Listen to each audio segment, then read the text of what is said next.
શું તમે પણ એન્ડ્રોઈડ ફોન લેવાનું વિચારી રહ્યા છો, જેમાં સેમસંગ, ગેલેક્સી, વિવો અને ઓપ્પો જેવા મોબાઈલ લેવાનું વિચારી રહ્યા છો? તો આ ભાવ જાણી લેજો. ભારતમાં સ્માર્ટફોન મોંઘા થયા છે. સેમસંગ, વિવો અને ઓપ્પોએ કિંમતોમાં કર્યો 40% સુધીનો વધારો. ભારતમાં સ્માર્ટફોન માર્કેટમાં મોટો ઉછાળો આવ્યો છે. ચીપની અછત અને મિડલ ઈસ્ટ યુદ્ધને કારણે સેમસંગ, વિવો અને ઓપ્પોએ પોતાના હેન્ડસેટની કિંમતો ₹4,000 સુધી વધારી દીધી છે. જાણો કયા મોડેલ પર કેટલો ભાવ વધારો થયો છે.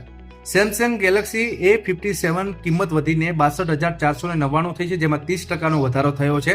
જ્યારે વિવો T4 લાઇટ એમાં 9,999 થી વધીને હવે 13,999 રૂપિયા વધ્યા છે. જોકે ઓપ્પોએ તેના 5 મોડલની કિંમતોની 2,000 નો સીધો વધારો કર્યો છે. તેમાં બજેટ ફોન A6X થી લઈને પ્રીમિયમ A6 Pro સુધીનો સમાવેશ થાય છે.